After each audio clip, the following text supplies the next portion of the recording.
প্রতি মাসে প্রাথমিকভাবে 2 থেকে 2,500 টাকা দেবেন অথবা সমমানের খাদ্য সহায়তা প্রদান করবেন।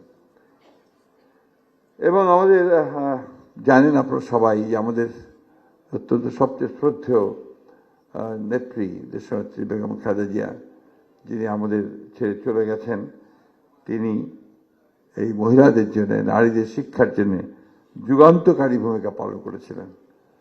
আমার এখন মনে আছে যে প্রথম যখন তিনি আপনার এটা ঘোষণা করেন, তখন অনেকেই সেটা ভেবেছিলেন যে এটা বাস্তবায়িত করা যাবে কিনা। অর্থাৎ ক্লাস 12 পর্যন্ত মেয়েদের তিনি অবৈতনিক শিক্ষা চালু করেছিলেন।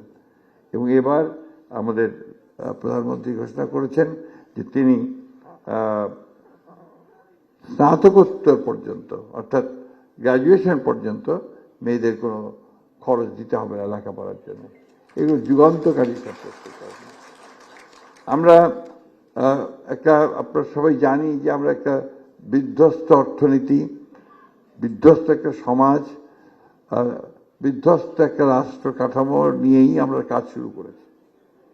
আমরা অত্যন্ত আশাবাদী যে আমরা এই ধ্বংসস্তূপের মধ্যে দাঁড়িয়েই আমরা আমাদের ভবিষ্যৎ প্রজন্মের জন্য আমরা একটা সুন্দর একটা বাসভূমি নির্মাণের ভিত্তি নির্মাণ করতে সক্ষম হব।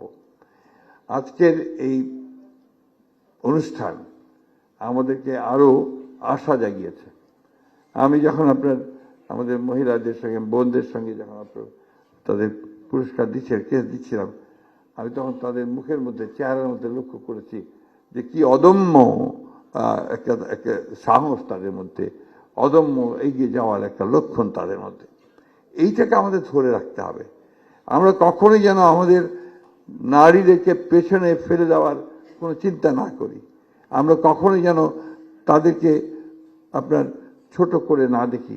আমাদের সন্তানরা যারা সামনে আসবেন, আমাদের ভবিষ্যৎ প্রজন্ম, তাদেরকে যেন আমরা অন্তত এটুকু বলতে পারি, তারাও যেন সাহস করে এ কথা বলতে পারে, গৌরবের সঙ্গে বলতে পারে যে আমাদের যারা তৈরি করেছেন, আমাদের যারা নির্মাণ করেছেন, তারা আমাদের মাদেরকে, বোনদেরকে কখনো খাটো করে দেখেননি। এটাই হবে সবচেয়ে বড় পাওয়া আমাদের। আমি অত্যন্ত খুশি হয়েছি যে আজকে অনেকগুলো প্রজেক্ট আছে। আমি আরো খুশি হব যদি আমাকে যে চিফ ইঞ্জিনিয়ার সাহেব, তিনি এই প্রকল্পগুলোতে সার্বিকভাবে আমাদের বেনিফিশিয়ারি কতজন হচ্ছেন, আমাদের মহিলারা কতটুকু বেনিফিশিয়ারি হচ্ছেন, সেই জিনিসগুলো যদি একটু আমাকে জানান, তাহলে আমি আর খুশি হব। এবং এই ধরনের যে কোনো প্রকল্প, যে কোনো কাজে আপনাদের যে কোনো সহযোগিতা দরকার হবে, আপনারা আমাদেরকে জানাবেন। আমি নিঃসন্দেহে আমরা সর্বোচ্চ সহযোগিতা করব। এলজিইডি হচ্ছে বাংলাদেশের একটা সাকসেস স্টোরি, বাংলাদেশের উন্নয়নে একটা সাকসেস স্টোরি। এটাকে আপনাদের এই সুনামকে ধরে রাখতে হবে, আপনাদের এই সুনামকে আরো সামনের দিকে এগিয়ে নিতে হবে। আমরা কিন্তু এখন একটা অত্যন্ত প্রতিযোগিতামূলক বিশ্বে বাস করি। এই প্রতিযোগিতামূলক বিশ্বে আমাদেরকে টিকে থাকতে হলে আমাদেরকে সর্বক্ষেত্রে এগিয়ে যেতে হবে।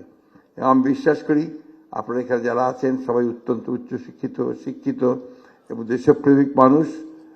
আমাদের প্রধানমন্ত্রী জনাব তারেক রহমান, তিনি ইতিমধ্যেই আমাদের সাধারণ মানুষের মধ্যে কিন্তু একটা জায়গা করে নিয়েছেন, নিশ্চয়ই আপনারা সেটা লক্ষ্য করেছেন। এবং তার যে মূল স্লোগান, সেই স্লোগানটাকে সামনে নিয়ে আমরা এগোতে চাই, সবার আগে বাংলাদেশ। কথাটা ছোট মনে হতে পারে, বাট এটা অত্যন্ত গভীর একটি কথা যে আমি সবার আগে বাংলাদেশ, অর্থাৎ সবকিছু পূর্বে বাংলাদেশকে নিয়ে, বাংলাদেশের স্বার্থকে অক্ষুণ্ণ রেখে সামনের দিকে এগিয়ে যেতে চাই।